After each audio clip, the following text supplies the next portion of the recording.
Bismillahirrahmanirrahim. Assalamualaikum warahmatullahi wabarakatuh. Alhamdulillah wa syukurillah la haula wa la quwata illa billah. Asyhadu an la ilaha illallah wa asyhadu anna Muhammad Rasulullah. Allahumma sholli ala sayyidina Muhammad wa ala ali sayyidina Muhammad. Ya Fattah ya Alim ya Hanan ya Manan ya Salam ya Arhamar Rahimin. Semangat malam Bapak Ibu, teman-teman yang lapang hatinya, lapang rezekinya, yang istiqomah, semakin istiqomah dalam kebaikan dan perbaikan, yang hidup dan kehidupannya senantiasa semakin kuat, sehat, kaya raya, makmur sentosa, banyak uang, banyak duit, banyak aset, sejahtera dan mulia, maksimal memberikan kebermanfaatan bagi sesama, bagi makhluk lainnya, lebih khusus di Sya'ban jelang Ramadan ini. Insya Allah juga terjaga selalu vibrasinya, getarannya, rasa syukur makmur berlimpahnya. Sehingga apa yang menjadi harapan, hajat, cita-cita panjenengan semua hadir dalam hidup panjenengan semua dengan cara yang menyenangkan, yang mudah, ajaib, atas kuasa, izin, dan utama dapat ridho Allah Subhanahu wa Ta'ala. Amin ya Karim. Baik, ini jumpa lagi di MKSO rutin Selasa malam Rabu. Kita langsung saja, karena waktunya tinggal 20 menit, efektif saja. Saya tidak bermaksud guru yang ngajari komentar, tidak. Kita bahas tentang praktek pelepasan emosi negatif, ya. Ini sebenarnya sudah sering saya sampaikan secara teknis, beberapa juga saya sudah ajarkan Bapak Ibu ya. Oke, saya langsung saja bertanya kepada jenengan, kemudian tolong ketik ya, jenengan ketik. Saat ini sedang dirasa sebuah emosi, ya, pikiran dan perasaan yang negatif. Apa?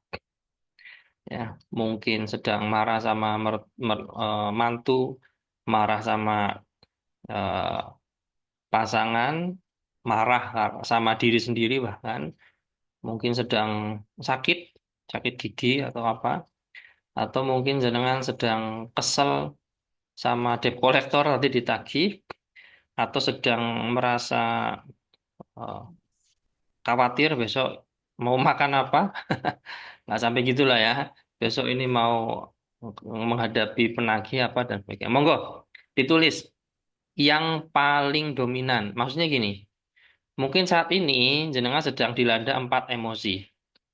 Pertama, marah kepada pasangan. Kedua, kekhawatiran masalah keuangan, besok jatuh tempo. Ketiga, mungkin kesal sama anak, ya. Keempat, mungkin kecewa hari ini dagangannya tidak begitu laris. Apa saja boleh. Monggo diketik supaya nanti jadi sampel. Kita langsung praktek saja. Apa kira-kira nih? Bu Sukini, ya Pak Bima Bim Bim, apa masalah? Atau karena habis atau karena habis nariah, habis sholat isya nih kok pada tenang semua, damai, nggak ada ya emosi ya? Perasaan enak semua. Kalau enak ya kita seandainya saja ya. Kesal sama anak yang sudah gede. Ya wes, ini kita ambil ini aja ya. Kesal sama anak yang sudah gede. Ini kita ambil contoh satu ini aja ya, busuk ini ya. Yang lain mungkin karena habis naria, habis isya, habis ngaji, ya ya jadi tenang, gak apa-apa wes. Perhatikan Bapak Ibu dan teman-teman, yang harus dipahami pertama begini. Sesuatu itu tidak berarti sampai kita sendiri yang memberikan arti, ya. Jadi reaksi terhadap apapun itu lebih penting daripada aksinya itu sendiri. Kemudian yang kedua adalah fokuslah pada sesuatu yang bisa kita kendalikan, bukan sesuatu yang tidak bisa kita kendalikan. Ya, sudah alam semesta sudah begitu, ya itu sudah sunatullahnya hukumnya. Nggak usah pusing di area hasil. Nggak usah pusing di area yang memang itu bukan kekuatan kita, bukan ranah kita. Jadi fokuslah pada sesuatu yang memang bisa kita perbaiki, bisa kita kendalikan. Paham ya? Yang ketiga yang harus dipahami bahwa kalau panjenengan bisa mengizinkan sebuah pikiran ditambah juga perasaan yang negatif masuk ke dalam diri jenengan, sehingga mempengaruhi cara berpikir, mempengaruhi perasaan tingkah laku, ya. Maka sejatinya panjenengan juga bisa mengizinkan sesuatu itu, ya emosi negatif itu keluar dari dalam diri panjenengan. Paham ya? Nah, paling tidak tiga hal ini. Yang lain banyak sih. Ya. Yang utama tiga ini. Oke. Nah, ilmu adalah cahaya, ilmu adalah pelita. Dengan ilmu manusia ditinggikan derajat dan mudahkan urusannya. Namun ibarat gelas, jangan mau dikasih sebuah ilmu, tapi gelasnya masih kotor, ada racunnya. Ya ilmu yang baik, ilmu yang putih, air yang bening, air yang putih itu pun juga tidak bermanfaat, akan terkontaminasi. Pada metode MTSO, langkah pertama adalah tobatan nasuha dengan empat variabelnya, termasuk tobat dari pikiran dan perasaan yang negatif. Paham ya? Oke. Jadi kalau panjenengan mau melakukan pembersihan pikiran dan perasaan negatif, saran saya ya wudhu dulu, sholat dulu. Bisa sholat tobat plus sholat hajat.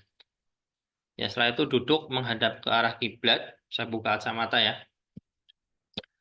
Duduk menghadap ke arah kiblat. Ya. Kemudian panjenengan atur nafas dulu. Ya, atur nafas dalam, nafas panjang, keluarkan perlahan. Sampai panjenengan rasa tenang. Bisa bisa juga sambil mengatakan Astagfirullah, Subhanallah. Terserah bebas. Yang penting dirasakan enak. Oke. Nah, setelah itu lakukan tapping Bapak Ibu. Contoh nih, Ibu Sukini kesel ya. Kesel sama anak. Saya ambil beberapa titik saja. Waktunya mepet. Boleh langsung praktek, boleh. Dibuka aja kameranya, Bu. Supaya jenengan ndak ini, ndak. Wah, nanti aja praktek. Us langsung praktek aja. Coba duduk yang baik. Pak Bim Bim, Ibu Endah, ya, ini Pak Yuli atau Bu Yuli ini coba duduk yang baik, ya. Langsung praktekkan saja. Ini di alis di sini ya. Pakai jari telunjuk sama jari tengah. Tapi sebelumnya tarik nafas dulu ya. Ambil nafas, minum air putih dulu boleh ya. Nanti diulang beberapa kali. Anggap saja Ibu Cuki ini kesel sama anak ini levelnya dari angka 1 sampai 10 ada di angka 10 ya. Oke. Panjenengan nih, tap pukul sedikit-sedikit nih. Pelan-pelan saja. Sambil berkata, Bismillah, Alhamdulillah. Alhamdulillah. Dirasakan ya. Bismillah, Alhamdulillah.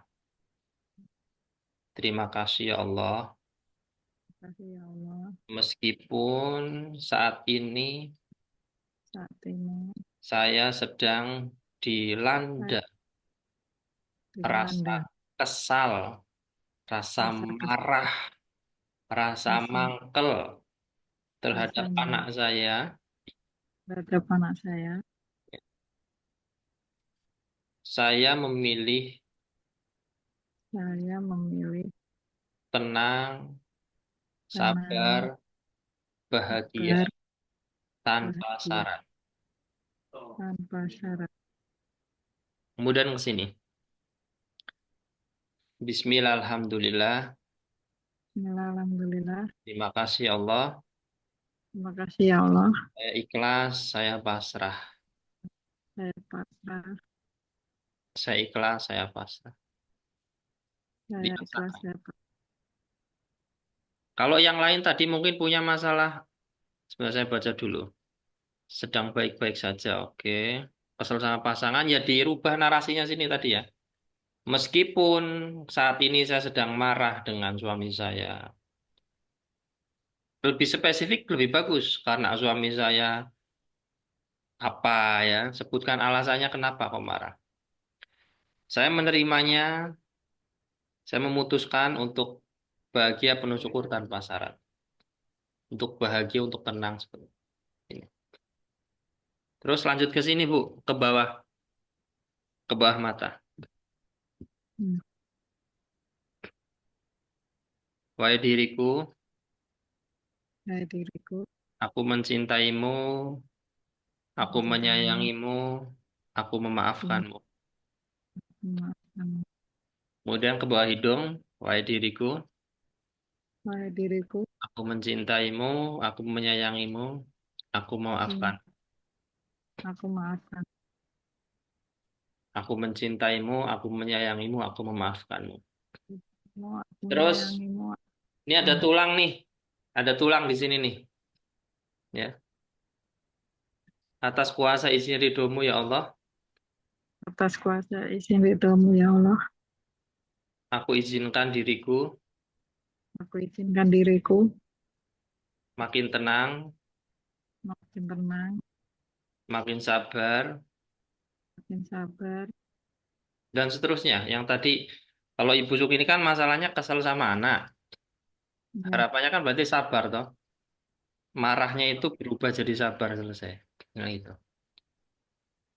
Nah setelah itu tarik nafas, kemudian hembuskan perlahan. Boleh teriak, hah, boleh.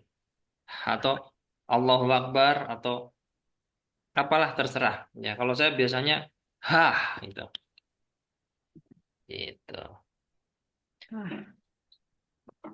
ah, Nanti dicek ya, dari skala 1 sampai 10, kalau tadi 10, sekarang ada di angka berapa? Rasa rasa amarahnya kan sudah mulai hilang. Ada di angka berapa?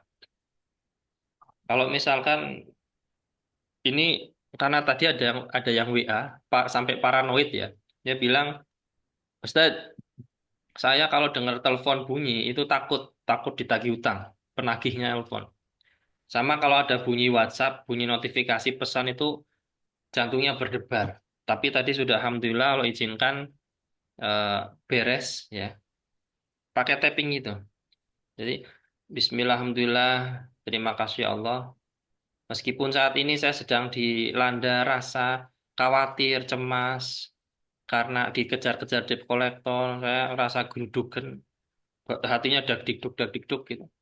Saya memilih untuk tetap tenang, bahagia, penuh syukur tanpa syarat. Saya tenang, bahagia, penuh syukur tanpa syarat.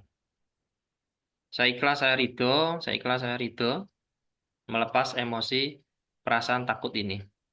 Seikhlas saya ridho, wahai diri sejatiku, aku mencintaimu, aku menyayangimu, aku memaafkanmu. Atas kuasa isi ridhomu ya Allah, aku izinkan diriku semakin tenang, netral, jernih, menghadapi debt collector. Seperti itu kurang lebih dilakukan tadi, alhamdulillah, tenang orangnya. Paham ya, Bapak Ibu?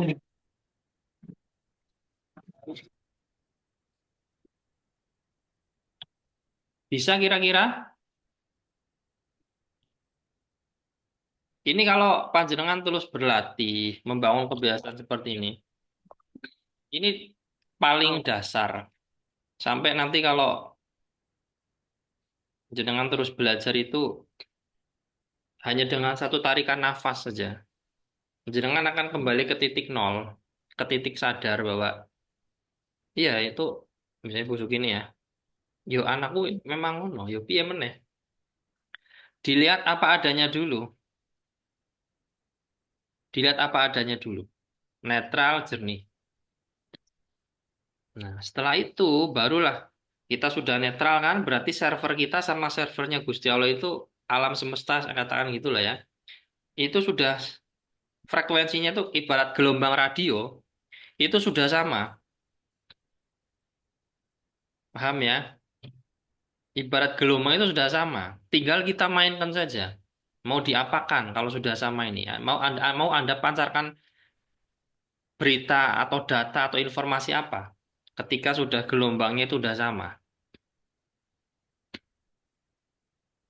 Kalau di iklan teh Sariwangi ya, itu kan ada iklan tuh, suaminya datang dari kantor mukanya nggak enak, sudah mau marah-marah. Kita mau ngomong yang penting kan bisa jadi buyar loh, ya kan? Ya, kalau Sariwangi bilang ngeteh dulu lah. Minum teh sudah suaminya senyum, enak, baru ngomong. Sama Bu, anak juga gitu. Nah, tapi kalau jenengan frekuensinya belum diselaraskan dengan alam semesta, mau jenengan baca Al-Fatihah 41 kali untuk anak, ya kurang efektif. Kenapa? Karena frekuensinya masih belum matching. Getaran dengan semestanya belum matching. Perumpamannya begitu. Paham ya? Nah, Bisa diterima ya. Kembali lagi ingat rumusnya Bapak Ibu bahwa kita itu terlahir fitrahnya dilayani alam semesta dan alam semesta itu fitrahnya melayani manusia. Bahasa penyambungnya, jembatannya adalah frekuensi, vibrasi. Ya, maka saya sering mengajak teman-teman itu untuk niteni, niteni rasa, ngaji rasa. Tiba-tiba misalkan nih Bu Sukini atau Pak Bim Bim ya tiba-tiba, "Loh, kok ono koncoku ke rumah bawa bakso ya? Padahal aku tadi itu jek pengennya makan bakso. Bahkan rasanya itu sudah koyo koyo ada di mulut. Wah, siang-siang jam 12 habis sholat zuhur makan bakso enak ini. Tiba-tiba teman itu datang bawa bakso. Ingat itu bukan serta-merta loh. Sesuatu yang hadir dalam hidup jenengan itu sudah pasti pernah dipancarkan, sudah pernah muncul blueprintnya. Masuk ya?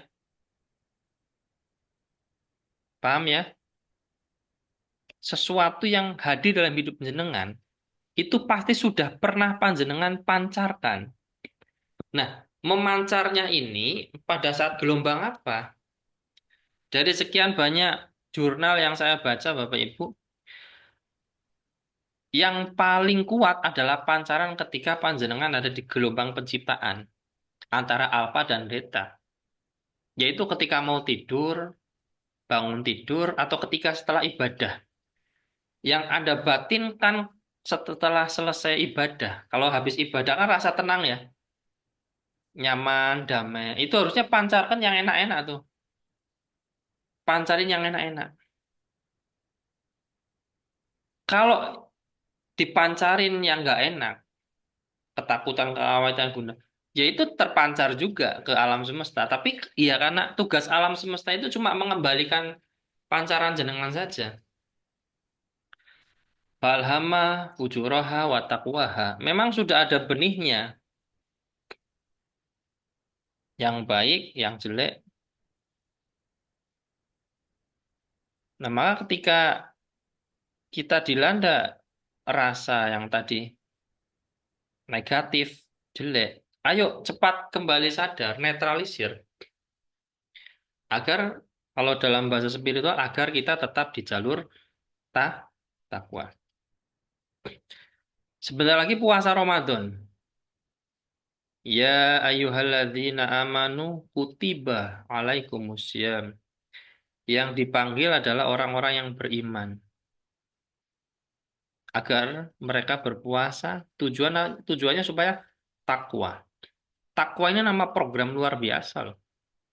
Kalau mau hidup auto bahagia, makmur, yang dicari itu apa sih sebenarnya? Kebahagiaan kan? Ya di jalur takwa itu. Setiap Jumat, seminggu sekali, khotbah Jumat itu wajibnya adalah mengingatkan untuk kembali ke takwa. Ittaqullah innallaha. Ya kan? Sholat 5 waktu 1 hari, minimalnya. Sebenarnya untuk kembali ke tombol on itu, ayo ojo terlalu jauh dari program. Kalau di komputer refresh lah, di refresh lagi. Virus-virus dibersihkan.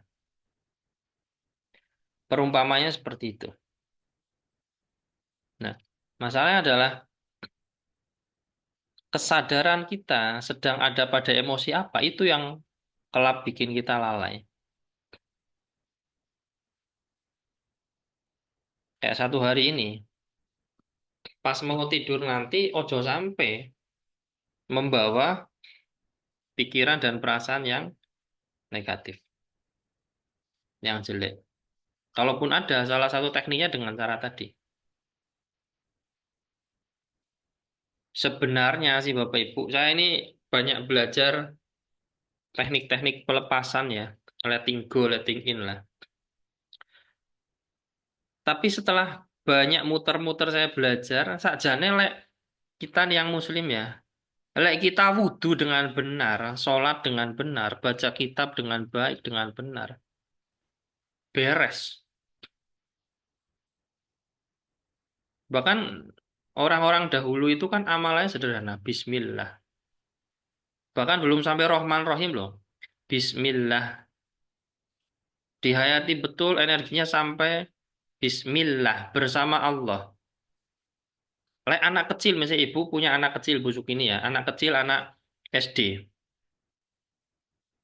Dia mau berantem wis, atau mau ke tempat yang takut lah, takut gelap. Kemudian dia sama bapaknya, aku bersama bapakku. Kira-kira takut gak dia? Enggak, iya kan? Aku bersama bapakku. Ya, sederhananya gitulah. Ibu Sunarwi, Ibu Suwati, Ibu Julia bilang, Pak Bimim bilang, Bismillah. Belum sampai Rohman Rohim loh. Mau kerja, Bismillah. Baru Bismillah. Aku bersama Allah. Aku bersama Allah yang Maha. Ya kan? Seharusnya kalau kita menghayati bacaan Bismillah, selesai dong masalah emosi-emosi tadi itu yang tadinya khawatir. Bismillah. Aku bersama yang punya hidup kok. Masuk ya? Ibu Sunarwi, ini kan proyeknya besar. Mau ketemu sama eh, calon klien, mau close the deal. Bismillah, aku bersama Allah. Allah yang menguasai hati orang itu. Kenapa aku harus takut? Lebih mantap lagi kalau Bismillahirrahmanirrahim. Rahman Rahim. Iya kan? Masuk ya? Jadi sebenarnya sangat sederhana. Tapi kesederhanaan ini memang kadang butuh sesuatu untuk dikupas lebih dalam lagi. Sehingga apa? Kita bisa masuk di esensinya, di hakikatnya. Ma'rifatnya itu masuk lah. Umur-umur kayak ini, umur-umur kayak kita ini Bapak Ibu, sajane yo kalau bahasa gurunya itu umur-umur kaya awakmu patang puluh ini yo wis gak, sebenarnya enggak, sudah bukan pokok bahasanya bagaimana cara istiqomah, enggak. Harusnya sudah istiqomah sebelum 40 tahun. Ya enggak? Tapi umur-umur kayak kita 20 tahun terakhir nih, andai umur kita sampai 60, seharusnya sudah masuk waktu, sudah waktunya untuk belajar tentang bagaimana mutmainnah. Yang sering saya sampaikan kelihatannya sederhana. Bu, Pak, teman-teman, mari kita istiqomah dalam kebaikan dan perbaikan. Nggak cuma baik, tapi diperbaiki. Karena hal baik itu waktunya nggak pas jadi tidak baik. Maka dalam kebaikan dan perbaikan, istiqomah dalam kebaikan dan perbaikan, bab tentang istiqomah sudah ada, sudah saya videokan ya berkali, sudah ada itu. Salah satu buahnya adalah yang paling manusia harapkan itu apa? Maunah, pertolongan dengan cara yang ajaib. Jadi kembali ke pelepasnya tadi, boleh dengan praktekkan, tinggal narasinya dirubah aja. Itu tinggal 2 menit. Meskipun saya sedang dihadapkan pada masalah, saya memilih untuk tetap penuh syukur bahagia tanpa syarat. Aku mencintaimu, aku menyayangimu, aku memaafkanmu. Aku mencintaimu, aku menyayangimu, memaafkanmu. Atas kuasa izin ridho Allah, aku izinkan diriku menjadi apa terserah. Oke, paham Bapak Ibu? Bermanfaat kira-kira? Tinggal 2 menit lagi. Chat.